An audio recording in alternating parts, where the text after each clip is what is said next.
Hello there. Welcome back to Sorry What, friends. Make sure you're comfortable with a cup of your favorite drink and let us begin today's story.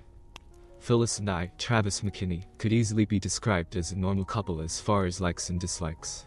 She has her hobbies and aspirations and mine are completely different. While I golf and write short stories, she does her craft making and is running for the at-large position on the city council.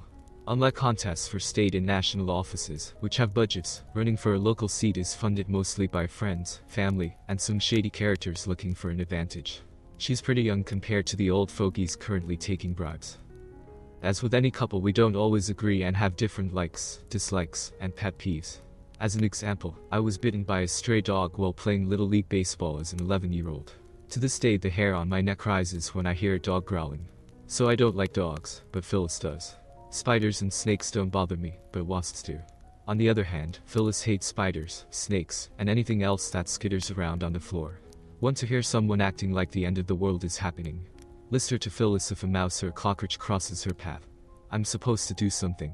What is never clear, just get rid of it. And no teasing about it. We both love cats but don't have one. Our travel schedules for work make it too tough to care and feed them. Maybe somewhere down the road our work-related travel will ease up. Who knows, maybe there's a family in our future, but not until this selection is over for sure. I work in accounting forensics, or following the money. My files are filled with information on some of life's cruelest perpetrators. They steal from those who can ill afford to be swindled. Phyllis does PR work for County General Hospital. She's been the face of their community outreach program.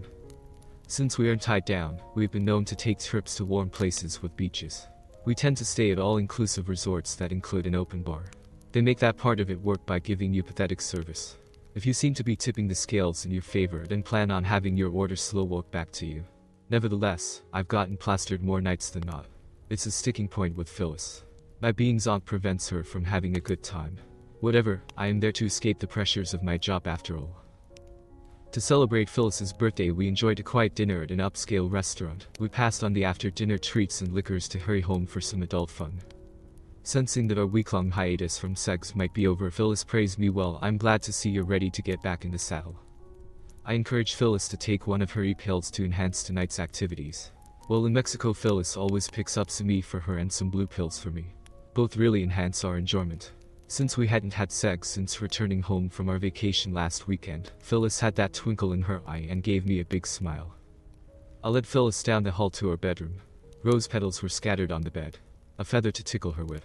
She's very ticklish and has used our safe word to get me to quit with the feather. She seems to derive pleasure from being rendered helpless. That's likely to change tonight. Phyllis scanned the bedroom. Oh goody, looks like I'm going to get a treat tonight. Well, it is your birthday and I thought I'd do it upright. Do what you need to do in the bathroom, and take that pill. I'll be right back. She literally skipped with excitement into the bathroom. I headed to the garage to get my bag of goodies. Phyllis was waiting for me spread eagle on the bed wearing nothing but a smile. Flip over was said calmly. Be still my heart, something different tonight. She giggled as she turned over onto her stomach. I took the first plush-lined handcuff and secured her hands to the side bedpiece. I usually tie her hands to the middle of the headboard. Tonight her hands would be spread wide, as would her legs. Yeah, I read a story. We'll see how you like it. With the second wrist secured, I put the first ankle cuff on, and then with a quick latch her other leg was pulled aside. Let the games begin. Somebody planning on doing me doggy tonight? I've got a couple of new devices tonight. What's our safe word? Just in case I don't like whatever story you read. Usually our safe word is kitten or rainbow or something equally frilly. As I slipped the ball gag over her head, Phyllis started to squirm. What are you doing, Travis? Okay, your safe word for tonight is overnight sensation. Phyllis gasped and stiffened. No. Last weekend. Phyllis and I had booked a 4-day 3-night getaway to Aruba. We arrived mid-afternoon on Thursday, and I drank way too much, passing out shortly after dinner. The following day I was out cold even before dinner. Boy, did I feel like she's Saturday morning. No more drinking for me, and I told Phyllis that too. I was in the doghouse. Apparently my getting drunk was ruining her vacation. To say Phyllis was pissed is an understatement. Instead of waiting for me, she grabbed her tote bag and headed down to the beach without even a goodbye. I really didn't need to do much to get ready, so a minute later I was out the door. The elevators aren't very efficient, and I caught a glimpse of Phyllis in the jam-packed elevator as the doors closed. What I really saw was some guy who she'd been flirting with the first night give her a peck on the cheek and hand her an envelope. Rather than wait for the next elevator, I walked down the flights of stairs to the main level. Phyllis was walking slowly towards the beach exit reading a note. As she left the building, she crumpled the paper and tossed it in the trash can. As I reached the trash can, I did a little dumpster diving. It would change my life. Phyllis, you have been an absolute overnight sensation these last 2 nights. The sex was mind-blowing. Giving you so many O's made me feel like a king. Too bad he's not going to be drinking today, or we could have drugged him again. I'll just have to wait to see you in Sacramento. Until we meet again, Vince. And the asshole even left his phone number. Well, Vince buddy, I will do what it takes to give you a mind-blowing experience. One you'll never forget. With my mind, stomach, and heart spinning, I sat on one of the benches and fumed. That ducking witch. Once my rage cooled to something less than raving maniac, I headed to the front desk. After a large outlay of cash, the assistant manager looked over the security footage and showed me exactly what Phyllis had been up to the previous 2 nights. He warned me that if I went to the police, they wouldn't investigate. Nothing bad ever happens at their resort. The first night started with Phyllis and me sitting around a large table with about 10 people. I was downing the drinks and paying a little too much attention to one of the unaccompanied ladies. Phyllis was not pleased and began paying attention to the guy by her side, Vince I assume. I was clearly drunk when Vince whispered something into her ear. She took my drink and handed it to him. A minute later, Phyllis was encouraging me to drink up. 15 minutes later, Phyllis and Vince were helping me into our room. Vince left 6 hours later in the early morning hours. On day 2, we were in beach chairs when Phyllis left to get us refills. She met up with Vince after getting our drinks. 15 minutes later, Phyllis and Vince were helping me into our room. Vince's friend left about 8 hours later. The rest of our trip was very contentious. I wanted to kill her, but that wasn't going to happen. I needed a plan before I did anything. Sitting around airports, for our return flights, I had lots of time to dwell on an appropriate revenge. I smiled a devious smile when something crawled into my mind. Present night. Now I don't mind an ex-wife taking a lover, but she wasn't my ex-wife yet. If you're going to duck around, have the decency to get divorced first. After tonight, I think she'll be filing for divorce. Just a guess. When the ball gag snapped into place, there were no more understandable words from Phyllis. Lots of tears and unintelligible sounds. Reaching into my bag of goodies, I pulled out the Uranus silicone-based annual sex lubricant. This stuff is supposed to be good. Okay Phyllis, it's time for something different. After stuffing a few pillows under Phyllis to lift up her peach, panic set in. Phyllis was trying to break free as I jammed the lube past her rosebud. Her thrashing about actually made it a bit more erotic. Even though she claimed to hate annual sex, her kitty was very wet. However, we weren't going to be having annual sex, or any sex for that matter. Don't want any STDs. Phyllis turned her head, but her furrowed brow and tears failed to move me. Time to implement my plan. Well Phyllis, you seem to be enjoying this, but I've got an even bigger surprise for you for your birthday. Reaching into my shopping bag, I pulled out a covered mason jar with several cicadas and as many silverfish bugs in it. Making a big deal about it, I showed the jar to Phyllis. The bugs were moving around haphazardly. I continued, since your soul is stuffed up your peach, I'm enlisting these little guys to clean the sheet off of it. Phyllis was gurgling something and thrashing about, testing the strength of her restraints. Might have even sounded something like overnight. My bullshit 101 lesson continued, something you need to know about these bugs, Phyllis. Once they're in a warm dark spot, they burrow under your skin and start laying eggs. Only about 10 eggs per day, but they hatch rather quickly. Of course I'm going to stuff about a dozen bugs up your peach, so you do the math. That's a bunch of babies, every day until you manage to poop them out. You'll feel them moving around almost immediately. The eggs are hard to detect even by medical professionals. Absolute terror had set in. I took one of the dark pillowcases off of a pillow and pulled it over Phyllis's head. Tough for her to see now. Going back to my bag of goodies, I put the jar of insects back and grabbed a mason jar with my little torture liquid in it. Phyllis could hear the jar being opened, mostly because I did it close to her ear. These guys are creepy, pretending to be working with the bugs. The bugs were still safely in their jar. Instead, I dipped the annual beads into my jar of liquid gel. Lube gel laced with prank itching powder. Some vague warning on the itching powder container about avoiding contact with just about every part of your body. Don't have the time nor the desire to read it. Wait, let's sing. Happy birthday to you, happy birthday dear slut wife, happy birthday to you. Here's your first present as I plunged the annual bead into Phyllis's peach. Giddy up as she was jerking around just like a bucking bronco. With every imaginary bug I'd give it, you were yuck. One time I was just plain mean. Oops, one trying to escape.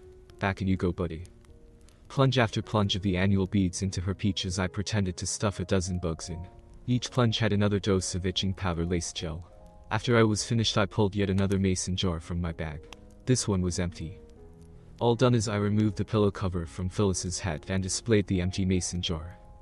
She was trying her best to break free. If this wasn't mean enough, I grabbed the feather and ran it up and down her feet and underarms for a few minutes. I should be filming this. Phyllis was doing a fantastic job of squeezing her peach cheeks together. A little feather action on her rosebud, and I think I just pushed her over the top. I've never seen such a hate-filled, tear-stained look in my life. Oh well. You just never know how your spouse is going to react when they find out you've been cheating. I'm going to go grab a beer. Back in a bit. In fact, I did grab a beer, then took the jar of bugs outside and released them back into the wild. I'd gotten a little of the itching power on my hand, and I've got to say that crap works. Even after some serious scrubbing, I was still itching my hand. Hand lotion seemed to help, if only just a bit. After about 30 minutes, I figured that Phyllis was about to go insane. The next part of my plan was likely going to get me battered and bruised. What the hell, I did another bout of using the feather. Protecting myself, I slowly released the restraining straps from Phyllis's ankles. Then, kneeling on her right hand, I released that strap but didn't release her hand. Reaching over, I released her left hand, and then I leapt from the bed. Phyllis ripped the ball gag off as her other hand started poking away at her asshole. You miserable piece of shit. I'm going to kill you. As she beat me with the ball gag. For about a minute I let her bite, kick, scratch, and flail on me. I deflected her attempts to damage my balls. Her itchy butt needed some attention, so she paused to scratch away. With both of her hands busy trying to get imaginary bugs out of her peach, I bear hugged her and began the journey towards the front door. She was kicking my shins and gouging me with her nails. I could have easily injured her by tossing her down hard on the cement, but I wanted it to look like I was the innocent victim, so I pushed her away from me and jumped back into the house. Locking the door left Phyllis out with the moths and mosquitoes, bare as the day she was born. Ranting and raving, I might add. Quite loudly too. All captured on my phone, including her death threats. Time to call for help. 911. What's your emergency? My wife took some kind of pill, and now she's threatening to kill me. I'm bleeding a little, but I was able to push her out of the house. She's talking crazy about bugs and babies and how I'm responsible. Please send over the paramedics because she's completely lost it. After confirming my address, I was told that officers and paramedics were responding.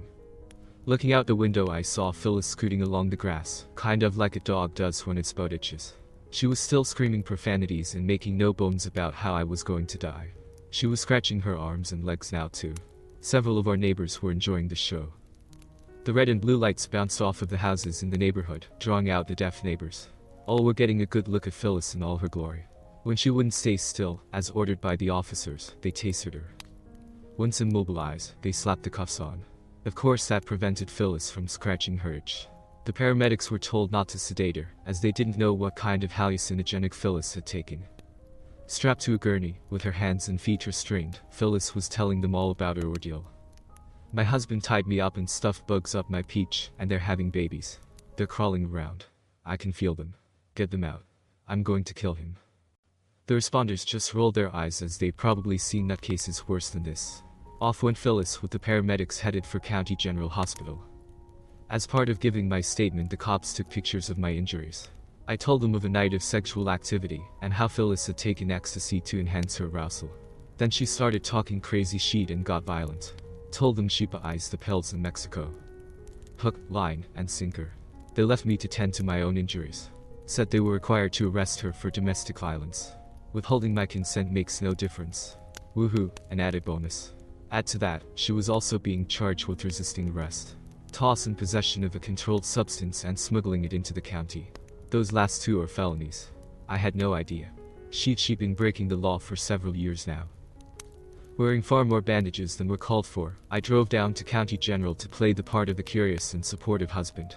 My hands still itched as I disposed of the goodie bag of mason jars, annual beads, and itching powder in the trash container by the hospital entrance.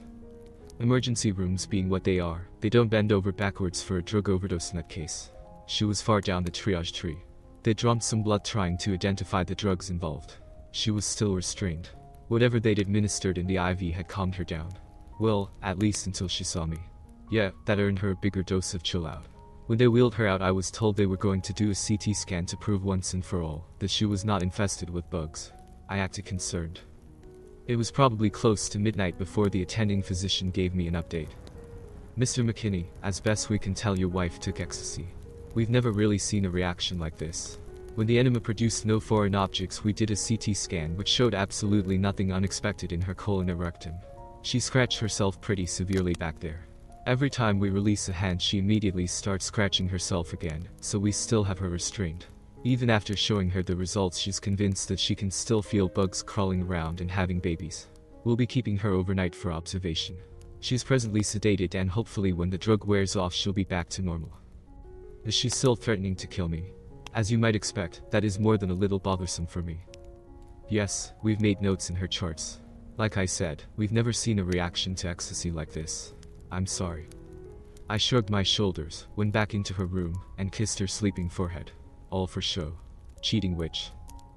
Normally city council candidates don't get much press coverage, but they did take a shine to this ongoing circus. Somebody must have called that anonymous tip line before going to the hospital. City council candidate charged with domestic violence and resisting arrest. Possible illegal drug overdose involved. Held overnight for psychiatric evaluation. With the evidence from the paramedics, the hospital, and my video, it was a slam dunk to get a restraining order keeping Phyllis 500 feet away from me. I held off on filing for divorce, waiting to see how things played out. Wild guess is that she'll start the proceedings. Phyllis's parents visited her the next morning, and the ranting, raving, and death threats hadn't abated. I told them about the restraining order and her arrest. They understood and said she was still handcuffed to her bed. Normally overdose victims would be released the next day, but with Phyllis's wild story about bugs and babies, and constantly wanting to scratch her itch, they kept her 2 more nights. Guess it took that long for the itching mixture to be pooped away. Phyllis appeared before a judge. Bail was set high due to the drug smuggling charges.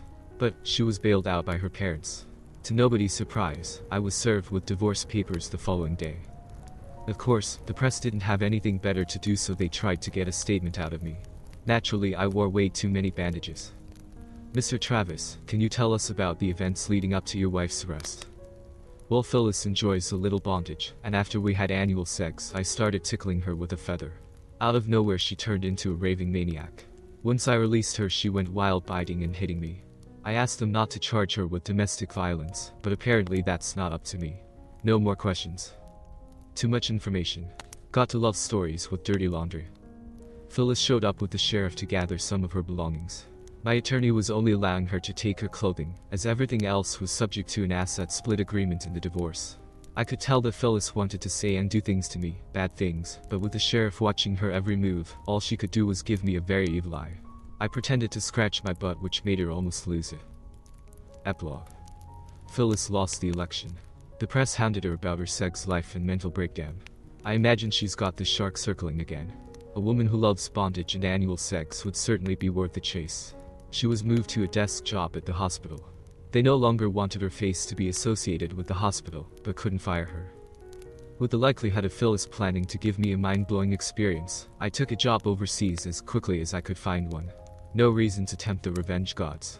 It also shielded me from questioning when a man named Vince from Sacramento had his bank and investment accounts emptied.